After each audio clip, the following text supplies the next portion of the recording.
हमारे इस YouTube channel के सेगमेंट फास्ट न्यूज में आप तमाम का इस्तकबाल है। इस वीडियो में आप देख सकते हैं कम मिनटों में बहुत ज्यादा खबरें। तो आइए शुरू करते हैं वीडियो को और देखते हैं आज की ताजा तरीन खबरें। अक़लियतों को सब्सिडी लोन की फराहमी के लिए मजीद 70 करोड़ रुपए, chairman Telangana finance corporation Imtiaz Isaq ने कहा। तेलंगाना माइनॉरिटी फाइनेंस कॉर्पोरेशन के चेयरमैन मोहम्मद इम्तियाज इसाक ने कहा कि अक़लियतों को सब्सिडी लोन की फराहमी के लिए रियासती हुकूमत ने मजीद 70 करोड़ रुपए मंजूर करने से इत्तेफाक किया है, जिस पर चेयरमैन ने चीफ मिनिस्टर चंद्रशेखर राव, वजीर फाइनेंस हरीश राव और वजीर दाखिला मोहम्मद महमूद अली का शुक्रिया अदा किया। उन्होंने बताया कि 23 दिसंबर को वजीर फाइनेंस हरीश राव, वजीर अक़लियती बहबूद कोपला ईश्वर और वजीर दाखिला मोहम्मद महमूद अली के साथ हुए इजलास में वजीर फाइनेंस हरीश राव ने सब्सिडी लोन फराहम करने के लिए मजीद 70 करोड़ रुपए मंजूर करने पर रजामंदी जाहिर की है। एक बयान में चेयरमैन मोहम्मद इम्तियाज इसाक ने कहा कि चीफ मिनिस्टर के चंद्रशेखर राव और वजीर अख़लियती बहबूद के ईश्वर ने फाइनेंस कॉर्पोरेशन के इकोनॉमिक सपोर्ट प्रोग्राम के तहत 1 और 2 ज़ुमरे के सब्सिडी कर्जों को दिया जा रहा है। इसके लिए हुकूमत ने पहले ही 50 करोड़ रुपए मंजूर किए हैं और अब मजीद 70 करोड़ रुपए मंजूर करने से इत्तेफाक किया है। हैदराबाद, रंगारेड्डी और महबूबनगर टीचर्स एमएलसी सीट के लिए इलेक्शन की तैयारियां। मंगोल असेंबली हल्का के ज़िमनी चुनाव के बाद सियासी पार्टियां एक और इलेक्शन की तैयारी में मसरूफ हो चुकी हैं। हैदराबाद, रंगारेड्डी और महबूबनगर अजला पर मुश्तमिल टीचर्स एमएलसी सीट के लिए टीआरएस, बीजेपी और कांग्रेस ने अपनी हामी टीचर्स तंजीमों को मुतहर्रिक कर दिया है। तवक्को है कि इलेक्शन कमीशन आइंदा हफ्ते टीचर्स हल्के के इंतखाबात का एलामिया जारी करेगा, जबकि इलेक्शन फरवरी में हो सकता है। टीचर्स की तायद से कामयाबी हासिल की जा सकती है, लिहाजा तीनों अहम पार्टियों के लिए ये सीट अहमियत की हामिल है। केसीआर से आंध्र प्रदेश के बीसी कायदीन की मुलाकात। मुल्क की मुख्तलिफ रियासतों से ताल्लुक रखने वाले किसान तंजीमों के अलावा बीसी, एससी और एसटी तबकात के नुमाइंदों ने हैदराबाद में चीफ मिनिस्टर और बीआरएस के सरबराह के चंद्रशेखर राव से मुलाकात की है। इन कायदीन ने अपनी रियासतों में बीआरएस की सरगर्मियों को तोसी देने में दिलचस्पी का इजहार किया। चीफ मिनिस्टर के चंद्रशेखर राव ने मुख्तलिफ रियासतों के किसान कायदीन से फोन पर कॉन्टैक्ट करते हुए मरकजी हुकूमत की मुखालिफ किसान पॉलिसियों के खिलाफ मुश्तरका जिद्दोजहद की जरूरत जाहिर की। उन्होंने कहा कि बीआरएस को तमाम तबकात की तायद हासिल हो रही है। केसीआर ने किसान नुमाइंदों को बताया कि वो अनकरीब मुख्तलिफ रियासतों का दौरा करेंगे। उन्होंने इस सिलसिले में एक्शन प्लान तैयार किया है। इसके अलावा पार्टी परचम और एजेंडे को खतियत दी जा रही है। उन्होंने कहा कि बेक वक्त कई रियासतों में बीआरएस की सरगर्मियों का आगाज होगा। केसीआर ने हम ख्याल कायदीन और दानिशवारों को पार्टी से वाबस्ता होने की दावत दी है। इसी दौरान आंध्र प्रदेश के कृष्णा और गुंटूर अजला से ताल्लुक रखने वाले कई बीसी कायदीन और सियासतदानों ने प्रगति भवन पहुंचकर केसीआर से मुलाकात की। इंटर एग्जाम्स, जुर्माने के साथ फीस दाखिल करने की तारीख बढ़ा दी गई। बोर्ड ऑफ इंटरमीडिएट एजुकेशन की जानिब से इंटर फर्स्ट ईयर और सेकेंड ईयर के रेगुलर उम्मीदवारों के अलावा नाकाम उम्मीदवारों के लिए 1000 रुपये जुर्माने के साथ फीस दाखिल करने की तारीख में तौसी कर दी गई है। सेक्रेटरी आला तालीम और कमिश्नर कॉलेजिएट नवीन मित्तल के मुताबिक इंटर एग्जाम्स मार्च 2023 में शिरकत के लिए 1000 रुपये जुर्माने के साथ फीस की आखिरी तारीख 19 दिसंबर मुकर्रर थी। इसमें तौसी करते हुए 28 दिसंबर कर दी गई है। तेलंगाना में मुसलमानों की शादियों के लिए आधार कार्ड लाजमी, इस पर अमल न करने वाले खाजियों के खिलाफ सख्त कार्रवाई करने का फैसला। तेलंगाना हुकूमत ने नौजवान मुस्लिम लड़कियों की शादियां करने वाले खाजियों के खिलाफ सख्त कार्रवाई करने का फैसला किया है। अब हुकूमत ने वक्फ बोर्ड को तमाम शादियों की तफसीलात ऑनलाइन दाखिल करने की हिदायत दी है। हुकूमत ने यह फैसला नौजवान लड़कियों की अरब शहरियों से शादी की शिकायत मौसूल होने के बाद की है। बच्चों की शादियों की रोकथाम को यकीनी बनाने के लिए शादियों के लिए दुल्हा और दुल्हन के आधार कार्ड को लाजमी करार दिया गया है और किसी दूसरे शनाख्ती कार्ड की बुनियाद पर शादी करने पर पाबंदी आयद कर दी गई है। खाजियों को हिदायत दी गई है कि वो आधार कार्ड की बुनियाद पर इस बात की निशानदही करें कि दुल्हा और दुल्हन बालिग हैं या नहीं। शादी के फौरन बाद शादियों की तफसीलात वक्फ बोर्ड को पेश करने की हिदायत दी गई है। ऐसा ना करने की सूरत में काजियों और मुलव्विस अफराद के खिलाफ कानूनी कार्रवाई की जा सकती है। क़ब्ल अज़ काजियों का तकर्रुर महकमा अक़लियती बहबूद के जरिए किया जाता था, लेकिन अब इसमें मामूली तब्दीली की गई है। जिला कलेक्टर दरख्वास्त का जायजा लेगा और महकमे को अपनी सिफारिश पेश करेगा। इसके अलावा निकाहनामा ऑनलाइन दस्तयाब रखने के अहकाम जारी किए गए हैं। अभी तक शादी के तमाम मामला तहरीरी तौर पर होते रहे। रियासत भर में जहाँ भी शादी होती है, निकाहनामा यानी मैरिज सर्टिफिकेट हासिल करने के लिए हैदराबाद के हज हाउस से रुजू होना पड़ता है। वक्फ बोर्ड के चेयरमैन मोहम्मद मसीउल्लाह खान ने कहा कि तेलंगाना मुल्क की वाहिद रियासत है जहां मुस्लिम शादियों की तमाम तफसीलात ऑनलाइन रजिस्टर्ड की जाती है। माजी की शादियों के अलावा तमाम मौजूदा शादियां वक्फ बोर्ड में रजिस्टर्ड है। इससे धोखाधड़ी के तरीकों को रोकने में बहुत मदद मिल रही है। चौथी लहर तेजी से फैल रही है, लेकिन अमवात का इम्कान कम, डायरेक्टर तेलंगाना महकमा सेहत ने कहा। तेलंगाना सेहत आम्मा के डायरेक्टर श्रीनिवास राव ने ओमिक्रॉन BF7 वेरिएंट के फैलाव के तनाजुर में कहा कि किसी को भी तशवीश में मुब्तला होने की जरूरत नहीं है। उन्होंने आज यादाद्री मंदिर के दर्शन के बाद मीडिया से बातचीत की। श्रीनिवास राव ने कहा कि कोविड की चौथी लहर से निपटने के लिए तमाम तैयारियां मुकम्मल कर ली गई हैं।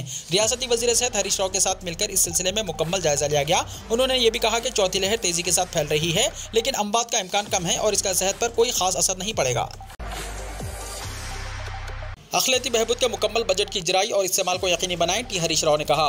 महकमा अखिलती बहबूद के तहत बरसरकार इदारों को दरकार बजट की इजराई में कोताही न की जाए और अखिलतों को खर्च की फराहमी, शादी मुबारक स्कीम, उर्दू अकेडमी के जरिए सहाफ़ियों की माली इमदाद के अलावा दरगाह हजरत बाबा शरफुद्दीन सोहरवर्दी रहमतुल्लाह अलैह के रैंप की तामीर के लिए फौरी बजट की इजराई अमल में लाने के लिए इक़दाम किए जाएँ। इलावाज़ी महकमा अखिलती बहबूद के महकमे जात के बजट को फरवरी 2023 के अख्ताम से पहले इस्तेमाल करके इस्तेफादा कुनंदगान तक पहुँचाया जाए। वज़ीर फाइनेंस हरीश राव ने महकमा फाइनेंस और महकमा अखिलती बहबूद के अहदेदारों के साथ इजलास के दौरान ये हिदायत जारी की और कहा कि जारिया माली साल के दौरान अखिलियतों के मुकम्मल बजट की इजराई और इसके इस्तेमाल को यकीनी बनाया जाएगा। हरीश राव ने अहदेदारों को शादी मुबारक स्कीम के तहत पेंडिंग दरख्वास्तों के लिए दरकार मालिया की फराहमी को मरहलेवार अंदाज में जारी करने की हिदायत दी और कहा कि हुकूमत की स्कीम पर मौसर अमल को यकीनी बनाया जाए और रुकूमात की इजराई में देर न की जाए। इजलास के दौरान महकमा फाइनेंस ने छोटे अखबारात के सहाफ़ियों की इमदाद के लिए 38 लाख की मंजूरी और फौरी इजराई के अहकाम जारी किए।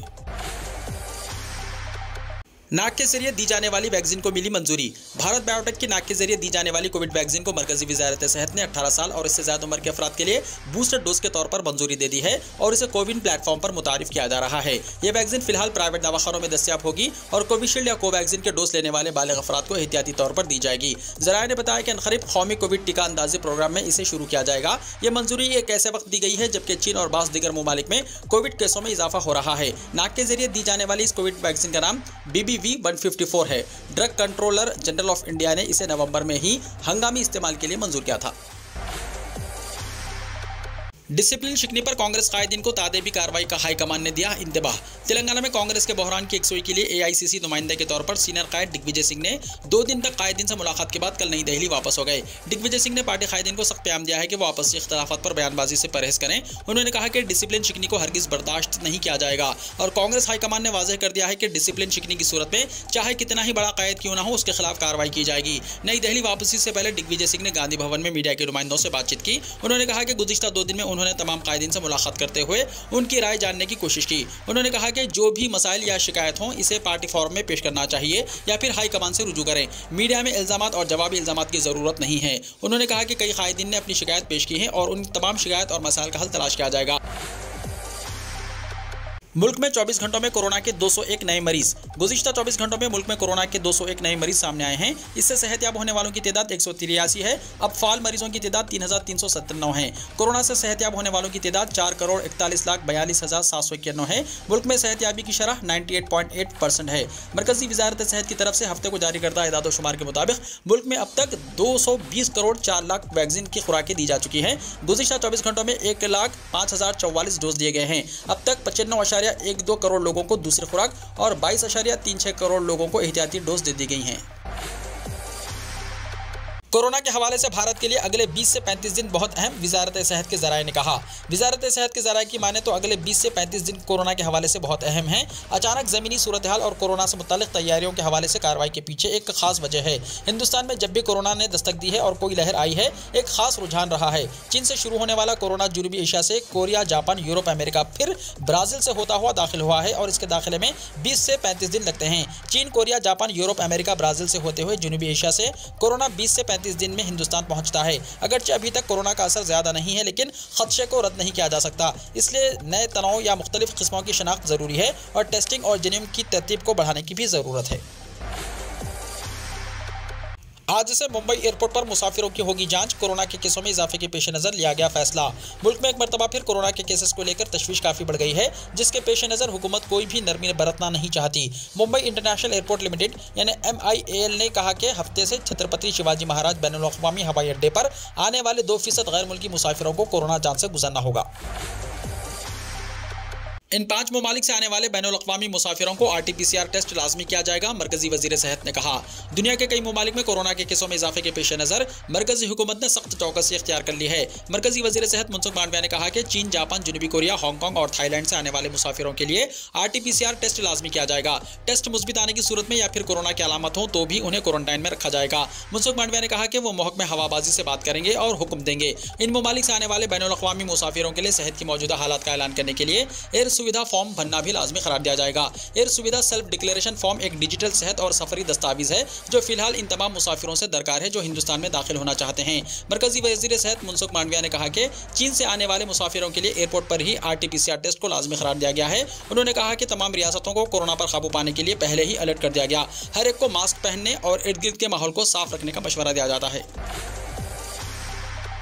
दरगाह हजरत ख्वाजा निजामुद्दीन औलिया रहमतुल्लाह अलैह में राहुल गांधी की हाजिरी। भारत जोड़ो यात्रा के दौरान कांग्रेस कायद राहुल गांधी ने कौमी दारुल हुकूमत दिल्ली में सुल्तानुल मशाइख महबूब इलाही हजरत ख्वाजा निजामुद्दीन औलिया रहमतुल्लाह अलैह के दरबार में हाजिरी दी। राहुल गांधी की क़यादत में भारत जोड़ो यात्रा दिल्ली पहुंच चुकी है और मथुरा रोड से आश्रम चौक होते हुए दरगाह निजामुद्दीन तक पहुंची। दरगाह हजरत निजामुद्दीन औलिया रहमतुल्लाह अलैह के करीब सभी दुकानें यात्रा की आमद के पेश नज़र बंद रखी गई थी। मुस्लह अफवाज की पेंशन में तरमीम को काबीना की मंजूरी, 25 लाख जवानों को फायदा मिलेगा। मरकजी काबीना ने वन रैंक वन पेंशन के तहत 1 जुलाई 2019 से मुस्लह अफवाज के पेंशन और फैमिली पेंशन की पेंशन पर नजरसानी की मंजूरी दी है। इससे 30 जून 2019 तक रिटायर होने वाले 25,13,000 जवानों को फायदा पहुंचेगा। वज़ीर-ए-आज़म नरेंद्र मोदी की सदारत में मरकजी काबीना ने मुस्लह अफवाज की पेंशन पर नजरसानी को मंजूरी दे दी है। वन रैंक वन पेंशन से मुतालिक मरकज का फैसला, भारत जोड़ो यात्रा का असर, राहुल गांधी ने उठाई थी आवाज, जयराम रमेश ने कहा। दिल्ली में चल रही भारत जोड़ो यात्रा में कांग्रेस के कई सरकर्दा लीडरान शामिल हैं। इस दरमियान कांग्रेस लीडरान के जरिए प्रेस कॉन्फ्रेंस का भी इनेकाद किया गया। कांग्रेस के सीनियर लीडर जयराम रमेश का इस दरमियान एक बयान सामने आया है जिसमें उन्होंने मरकजी हुकूमत के जरिए वन रैंक वन पेंशन का दायरा बढ़ाए जाने को भारत जोड़ो यात्रा का असर करार दिया। उन्होंने कहा कि राहुल गांधी के जरिए भारत जोड़ो यात्रा में वन रैंक वन पेंशन का इशू उठाया गया था और गुज़िश्ता दिनों मरकज ने इसका दायरा बढ़ाने का ऐलान कर दिया। शाहरुख खान के बाद जन्नत जुबैर ने भाई के साथ मक्के में अदा किया उम्रा, शेयर की हैं ये खास तस्वीरें। टेलीविजन अदाकारा जन्नत जुबैर ने हाल ही में अपने अहले खाना के साथ मक्के मुकर्रमा में उम्रा अदा किया और इसकी तस्वीरें अपने इंस्टाग्राम हैंडल पर शेयर की। उन्होंने अपना पहला उम्रा मुकम्मल करने की झलकियां शेयर की और अपने भाई अयान के साथ फोटोज भी खिंचवाई। उम्रे में तवाफ किया है और मक्के मुकर्रमा के साथ साथ कई ज़ायरीन मदीना मुनव्वरा भी जाते हैं ताकि वो पैगम्बर इस्लाम हज़रत मोहम्मद सल्लल्लाहु अलैहि वसल्लम के रौज़ा अतहर पर दुरूद व सलाम का नजराना पेश कर सकें। दुनिया भर से मुसलमान अपने गुनाहों की माफ़ी मांगने और दुआ करने के लिए मक्का मुकर्रमा हाजिर होते हैं। इंस्टाग्राम पर अपने भाई के साथ एक तस्वीर शेयर करते हुए उन्होंने लिखा कि जुमा मुबारक के मौके पर हमारा पहला उम्रा मुकम्मल हो गया, अल्हम्दुलिल्लाह। चंद दिन पहले जन्नत जुबैर ने मदीने से अपनी तस्वीर भी अपने वालिदैन के साथ शेयर की थी। उन्होंने पोस्ट के साथ अल्हम्दुलिल्लाह भी लिखा। जन्नत जुबैर की बात करें तो 21 साल अदाकारा ने अपने कैरियर का आगाज बतौर चाइल्ड एक्टर 2011 में डेली 7 फुलवा में किया था। वो हाल ही में स्टंट पर मुबन्नी रियलिटी शो खतरों के खिलाड़ी 12 में नजर आई। मथुरा में शाही ईदगाह कॉम्प्लेक्स का सर्वे, हिंदू फरीक की अपील पर अदालत का फैसला। उत्तर प्रदेश के मथुरा के श्री कृष्ण जन्मभूमि और शाही ईदगाह तनाज़ा केस में हिंदू फरीक की अपील पर अदालत ने सर्वे का फैसला सुनाया है। इसके साथ ही अदालत ने मुतनाज़ा जगह की सर्वे रिपोर्ट नक्शे के साथ 20 जनवरी तक दाखिल करने का हुक्म दिया है। सिविल जज सीनियर डिवीजन 3 सोनिका वर्मा की अदालत ने यह फैसला सुनाया है। हिंदू फरीक का दावा सुनकर मथुरा की अदालत ने ईदगाह का सर्वे कराने का हुक्म जारी किया है। हिंदू फरीक का दावा है कि मंदिर को गिराकर ईदगाह बनाया गया है। लब पे आती है दुआ पढ़ाने पर कार्रवाई, सोशल मीडिया पर शदीद रद्द अमल। रियासत उत्तर प्रदेश के जिले बरेली में एक सरकारी स्कूल की प्रिंसिपल और एक उस्ताद के खिलाफ सुबह की असम्बली के दौरान अल्लामा इकबाल की नज़म लब पे आती है दुआ पढ़ाने के इल्जाम में मुकदमा दर्ज कर लिया गया है और इस इल्जाम के तहत प्रिंसिपल को मुअत्तल भी कर दिया गया। महकमा तालीम ने स्कूल की प्रिंसिपल नाहिद सिद्दीकी को मुअत्तल कर दिया है और एक शिक्षा मित्र वजीरुद्दीन के खिलाफ तहकीकात का हुक्म दिया है। बताया गया है कि असम्बली में नज़म पढ़ते हुए एक वीडियो वायरल होने के बाद मजहबी जज्बात को ठेस पहुंचाने के इल्जाम में ये केस दर्ज किया गया। नाहिद सिद्दीकी और वजीरुद्दीन के खिलाफ FIR हिंदू कद्दामत पसंद तंजीम विश्व हिंदू परिषद के एक मुकामी कारकुन सोमपाल सिंह राठौर की शिकायत पर दर्ज की गई है। उन्होंने इल्जाम लगाया है कि तलबा का मजहब तब्दील कराने के लिए सरकारी स्कूल में मजहबी दुआ पढ़ाई गई। वाज़ेह है कि भारत की कई रियासतों में हिंदू अक़ीदे की मुक़द्दस किताब गीता स्कूलों में पढ़ाई जाती है और मजीद कई रियासतें इसे अपने स्कूलों में मुतारिफ कराने का इरादा रखती हैं। सरकारी स्कूल की प्रिंसिपल को मुअत्तल किए जाने और दूसरे एक उस्ताद के खिलाफ की गई कार्रवाई के खिलाफ कई कायदीन सोशल एक्टिविस्ट्स के बयान मंजर आम पर आ रहे हैं जिन्होंने इस पर एतराज़ बताया है और इसे ज़्यादती से ताबीर किया है। एक साल तक 81 करोड़ गरीबों को मुफ्त अनाज। मरकजी हुकूमत ने कहा है कि नेशनल फूड सिक्योरिटी एक्ट 2013 के तहत 81 करोड़ गरीबों को एक साल तक मुफ्त अनाज मिलेगा। इस्तेफादा कुनिंदगान को उनकी अहलियत के मुताबिक जनवरी 2023 से अगले एक साल तक मुफ्त अनाज फराहम करेगा।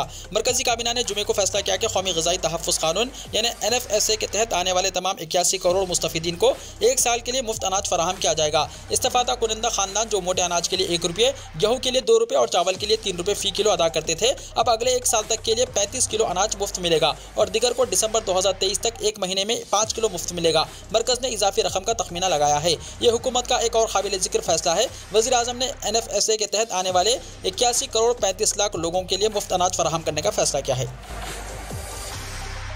इंडिगो एयरलाइंस का जबरदस्त ऑफर, डोमेस्टिक और इंटरनेशनल सफर पर भारी डिस्काउंट। इंडिगो एयरलाइन से सफर करने के ख्वाहिशमंद मुसाफिरों के लिए एक खुशखबरी है। इंडिगो एयरलाइन ने डोमेस्टिक और इंटरनेशनल सफर के लिए सस्ते फ्लाइट टिकट फराहम करने का ऐलान किया है। यह खुसूसी पेशकश सिर्फ 3 दिन यानी जुमा 23 दिसंबर से इतवार 25 दिसंबर तक दस्तयाब होगी। इंडिगो ने कहा कि टिकट की कीमतें डोमेस्टिक सफर के लिए 2023 रुपये और इंटरनेशनल सफर के लिए 4999 रुपये से शुरू होंगी। इंडिगो ने कहा कि यह पेशकश 15 जनवरी से 14 अप्रैल 2023 तक के सफर के लिए मौजू है। इंडिगो की तरफ से ऐलान करदा यह खुसूसी रियायत किसी दूसरी पेशकश, कूपन या प्रमोशन पर लागू नहीं है। ये पेशकश टिकट दस्तयाब होने तक दस्तयाब रहेगी, लेकिन HSBC के सारिफिन कुछ इजाफी रियायत हासिल कर सकते हैं। इंडिगो एयरलाइंस ने कहा कि ये पेशकश इंडिगो के ऑपरेशंस की बहाली का जश्न मनाने के लिए की गई है। कंपनी की कुल 290 परवाजें हैं और वो रोजाना 1600 सर्विसेज चलाती हैं। बारान रहमत के दौरान फर्जंदान तौहीद ने तवाफ़ काबा की सादत हासिल की। सऊदी अरब के कई शहरों में जुमे को बारिश की इत्तलात हैं। इससे पहले गर्द आलूद तेज़ हवाओं की वजह से हद नज़र महदूद हो गई थी। मक्का मुअज़्ज़मा में होने वाली बारान रहमत बैतुल्ला और इसके अतराफ में भी खूब बरसी। बारान रहमत के दौरान उमरा ज़ायरीन ने तवाफ़ काबा जारी रखा। हर में मक्की में बारिश में मोतमरीन को तवाफ़ के दौरान अल्लाह से अपनी इल्तिजाएं मांगते देखा जा सकता है, जो बारिश के दौरान अल्लाह करीम से अपने और अपने प्यारों के लिए रहमत की दुआएं मांग रहे हैं। सदारत अम्मा बराए उमूर हरमैन शरीफन ने बारिश के लिए अपनी तैयारियों में इजाफा कर दिया। बारिश की सूरत हाल और पानी के खराज से निपटने के लिए 200 से ज्यादा सुपरवाइजर्स और निगरान, 4000 मर्द और खवातीन कारकुनान और 500 से ज्यादा आलात तैयार किए हैं। चीन में 25 करोड़ है कोरोना से मुतासिर मरीजों की तादाद, लीक दस्तावेजात से चौंकाने वाला इंकिशाफ। चीन से कोरोना वायरस को लेकर चौंकाने वाली खबरें सामने आ रही हैं। अंदेशा जाहिर किया जा रहा है कि यहाँ कोरोना वायरस से मुतासिर मरीजों की तादाद तकरीबन 25 करोड़ है। ये दादोशुमार सिर्फ 20 दिनों के अंदर का बताया जा रहा है। कोरोना की जीरो पॉलिसी खत्म करने के बाद मुतासिरीन की तादाद में जबरदस्त इजाफा हुआ है। ये चौंकाने वाला इंकिशाफ रेडियो फ्री एशिया ने सरकार की लीक हुए दस्तावेजात की बुनियाद पर किया है। ये दस्तावेज सोशल मीडिया पर भी वायरल हो रहे हैं। लीक दस्तावेज के मुताबिक चीन के महकमा सेहत की मीटिंग में पता चला है कि 1 से 20 दिसंबर तक चीन में 24 करोड़ 80 लाख लोग कोरोना से मुतासिर थे। ये दादोशुमार चीन की आबादी का 17.65% है। रेडियो फ्री एशिया का कहना है कि सरकार के लीक हुए दस्तावेज में मुतासिरीन की जो तादाद बताई गई है वो हकीकी दादोशुमार से अलग है। अमेरिका में लाखों अफराद सर्दी की जद में, 12 अफराद बने लुक़्मा-ए अजल। अमेरिका में शदीद सर्दी की वजह से तकरीबन 20 करोड़ लोग बर्फानी तूफान की जद में आ गए हैं और छुट्टी के अख्ताम हफ्ते से कबल कम अज़ कम 12 अफराद की मौत हो चुकी है। US नेशनल वेदर सर्विस का कहना है कि अगले चंद दिनों में 100 से ज़्यादा यौमिया सर्द दिन के दर्जे हरारत के रिकॉर्ड टूट सकते हैं। जुमे के रोज़ शदीद सर्दी की वजह से 15 लाख से ज़्यादा लोग बिजली से महरूम रहे और हज़ारों परवाजें मनसूख कर दी गई। लोग क्रिसमस के लिए घरों को लौटने के लिए जिद्दोजहद कर रहे हैं। NWS ने इत्तला दी है कि तूफान टेक्सास से क्यूबिक तक 3200 किलोमीटर तक फैला हुआ है। ये एक बम साइक्लोन है जिसने अमेरिका कनाडा की सरहद के साथ वाक़े अजीम झीलों में बर्फानी तूफान के हालात पैदा कर दिए हैं। बम साइक्लोन एक शदीद तूफान का नाम है जिसमें तूफान के मरकज में हवा का दबाव 24 घंटों में कम से कम 24 मिलीबार तक गिर सकता है और ये तेजी से शिद्दत अख्तियार करता है। कनाडा में ओंटारियो और क्यूबिक में तूफान की वजह से लाखों अफराद की बिजली कटौती की गई है। वीडियो को लाइक शेयर कीजिए और हमारे इस YouTube चैनल को सब्सक्राइब करते हुए इसके बेल आइकॉन को भी प्रेस कर लीजिए ताकि हर आने वाली वीडियो का नोटिफिकेशन सबसे पहले आपको मिलता रहे।